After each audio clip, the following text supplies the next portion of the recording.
Hello, what's up, and welcome back to another episode of the Hello Cannot podcast. For today's topic, I'd like to present to you the results from the US 2020 elections. Joe Biden is now your 46th President of the United States.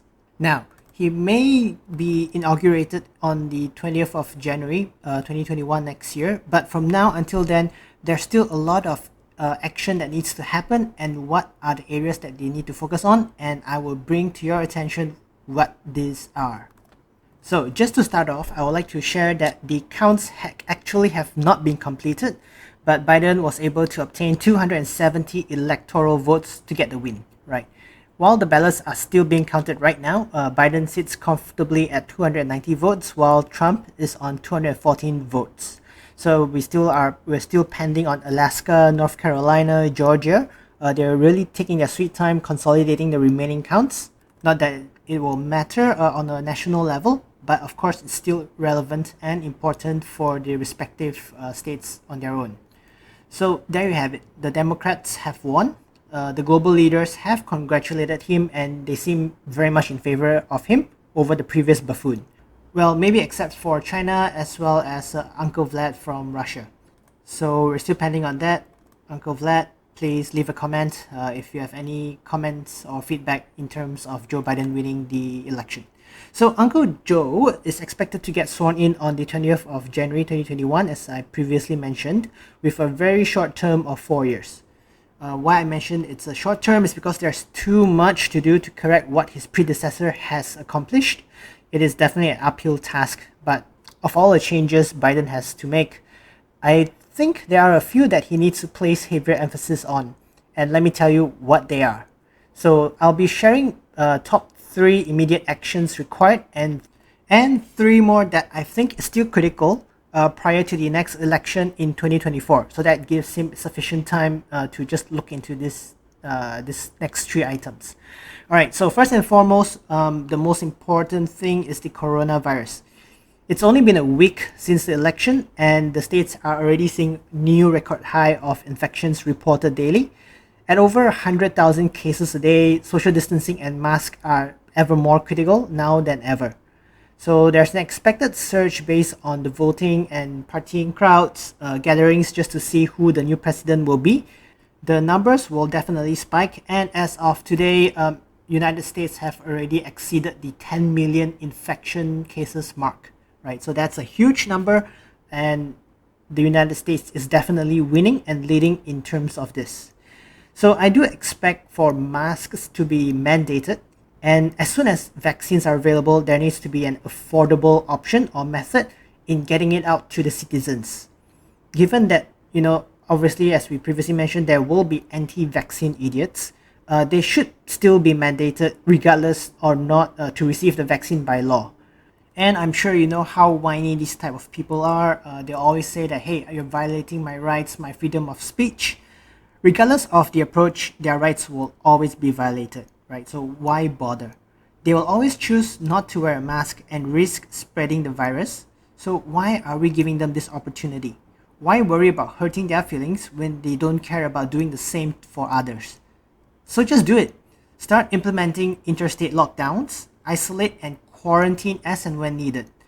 Hashtag flatten the curve, as they say. Response needs to be quick and decisive.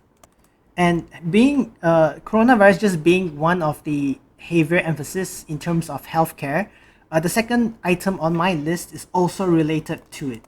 Healthcare is crucial now, with a struggle between those who have COVID-19 and the rest dealing with diabetes, cancer, so on and so forth, filling up the hospitals very quickly. The United States actually has the number 1 most expensive healthcare in the world. If you don't believe me, just Google it. Everyone in the States are being punished by capitalism and pays a lot just to get treated. The price of insulin is easily a few times more than other developed countries like Japan, Canada, United Kingdom, to name a few. But the basic salary is not adjusted for this inflation. There are plenty of non-COVID patients that are still pending treatment and dying while waiting for their turn. They shouldn't be ignored regardless of their financial status, and hopefully Biden's promise on building on the Affordable Care Act, ACA in short, that was passed over from the Obama's administration will address this problem and prevent patients from being blindsided by the massive medical treatment costs in the future. And then, last item on my list, we have taxes. So, long has it been since corporations and wealthy citizens have not paid their taxes proportionate to their earnings. There have been discussions on Biden proposing to raise the income tax rate to 39.6% from 37%, a 2.6% increment for anyone with an income of over $400,000 annually. The corporate income tax rate is also expected to be raised up to 28% from the current 21%. Additionally, there are ongoing discussions on wealth tax, which will provide more funding to tackle many of the issues mentioned before.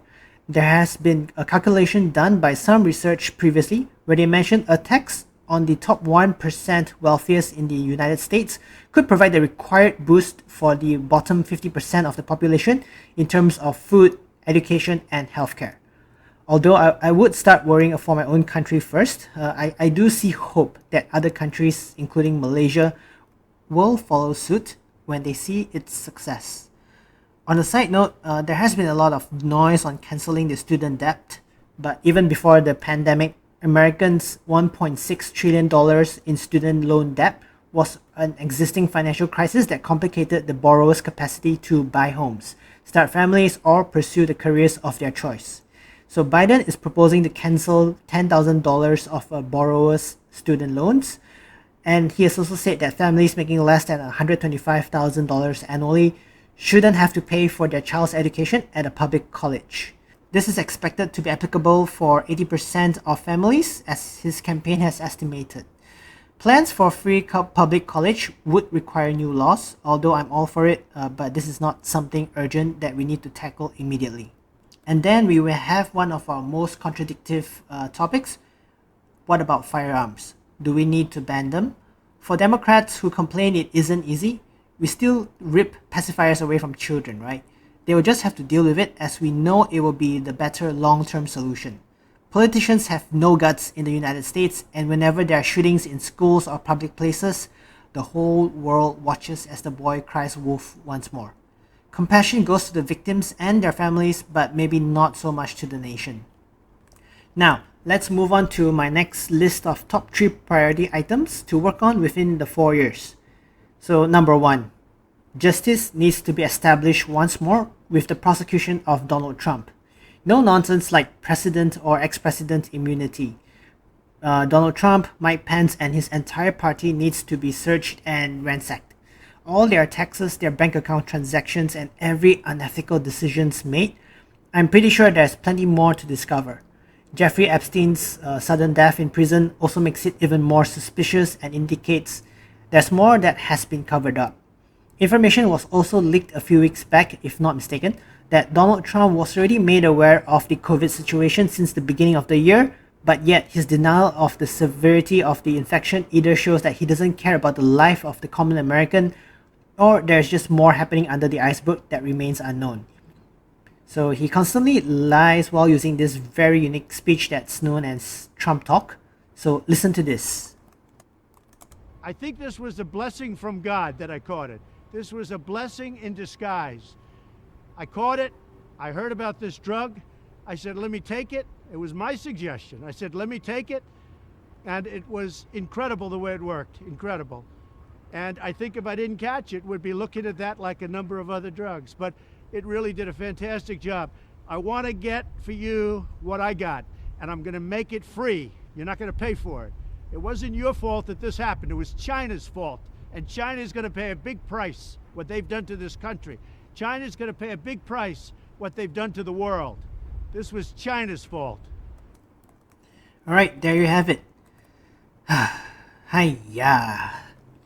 You know, everything is just incredible with this man. He makes so many claims, and maybe I never realized he was that smart, that knowledgeable, as a leader that knows literally everything.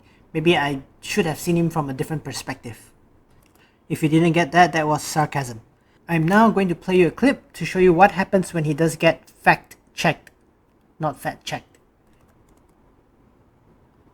I did more for the black community than anybody, with the possible exception of Abraham Lincoln, whether you like it or not. People say, "Oh, that's You really you believe you did more than Lyndon Johnson, who passed the Civil Rights Act? I think I did, yeah. How? Because I How got criminal possibly did you justice do? reform done. I got prison reform. Lyndon Johnson. I've done things. Well.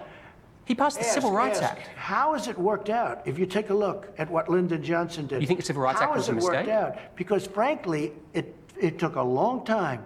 But for African Americans, but you think that was a my mistake? administration, Jonathan, under my administration, African Americans were doing better than they had ever done in the history of this country.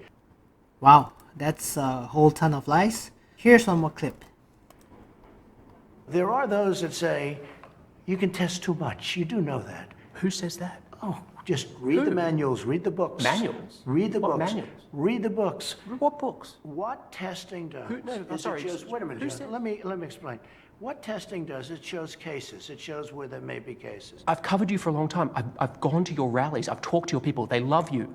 They listen to you. They listen to every word you say. They hang on your every word. They don't listen to me or the media or Fauci. They think we're fake news. They want to get their advice from you. And so when they hear you say everything's under control, don't worry about wearing masks, I mean, these are people, many of them are older people, What's Mr. your President. definition of control? Yeah, under the It's giving them a false sense of circumstances right security. now, I think it's under control. I'll tell you what. How? 1,000 Americans are dying a day. They are dying. That's true. And it is what it is. But that doesn't mean we aren't doing everything we can. When I took over, we didn't even have a test. Now, in all fairness, why would you have a test? There was no test. The virus for didn't this. exist. How would you have a test? I was going to say. Okay. Well, hashtag not my president. Well, I'm from Malaysia, so this is definitely not my president, regardless. So, there you have it, the biggest orange baboon that speaks whatever comes out of his mind. Someone who has eroded the well-being of the nation and the international relationships across borders. For the United States to be taken seriously once more, Donald Trump needs to be taken down to show that there are consequences to his actions. Only then can other countries believe that Biden and any future US presidents are held accountable for all the glory that they bring and as well as the shit that they do. Only then will the US citizens believe and acknowledge that their justice system may not be perfect, but it sure as hell will not let you commit a crime and run away freely. Next, we have education. Education is severely lacking in America, and evidently so.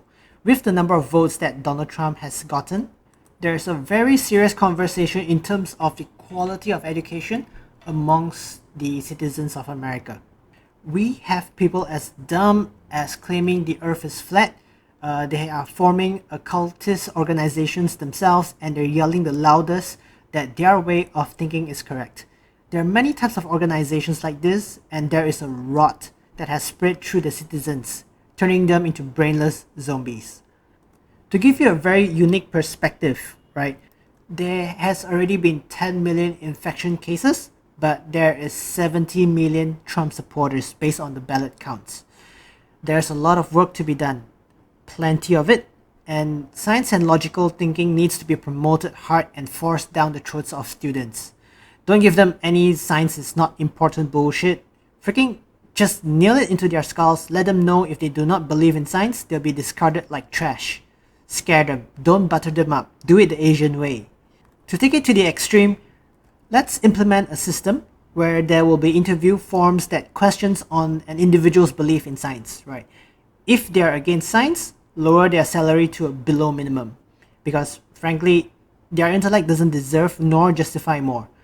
But you don't have to worry about them though, because their thoughts and prayers will keep them alive, and we should pity those of us that do not rely on thoughts and prayers. We actually have to put in the extra effort to put food on the table to just get by each day. Now, rant aside, education should also be given on the segregation between religion and politics. Those two have never come hand in hand to progress humans forward. I can say this much as my country and government is plagued with the same irony. I don't believe I need to explain this point, but if you can't figure this out, ask your company to lower your salary. And lastly, the police situation needs to be tackled. Police in the United States seem to be the exact opposite of everything they are supposed to protect or defend against. I want to take a step back and dive into this a little bit more. Here is what I sincerely believe, right? Educated and smart people will never sign up to join the police force.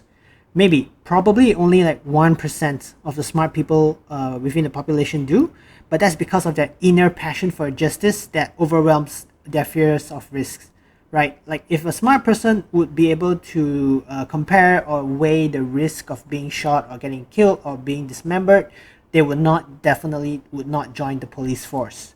So these are noble men, this 1% that believe in justice. These are noble men that want the best for the society and want to make a difference in people's lives. Now we have the other 99%. And these are the people that I would call, for the presence of a better word, pure stupidity.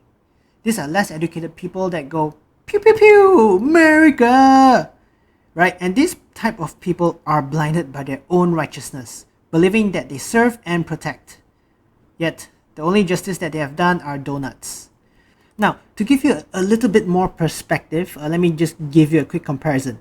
For anyone who's pursuing any form of tertiary education, it usually takes 3 years and above. That is the recognized standard requirement to be certified and be eligible for a specialized job. Even then, most of these qualifications that have an impact on human lives, like medical degrees, may require 5 years or more, right? And to compare that with the duration of training required to be a police officer in the United States, Google results have shown that to be a police, you only need between 10 to 36 weeks. Essentially saying on a good day, it's 2.5 months. On a shitty day, it's 9 months to be certified as a police. There are more responsibilities in giving birth to a baby and actually taking care of it than it is to be a police officer in the United States. How can the lives and the livelihood of Americans be placed under such inexperienced hands? And what makes it worse is that the police have high salaries because of the nature and the hazard of their jobs, with the average salary sitting around $55,000 per year. This much I can actually agree with and follow, but here's the problem, right?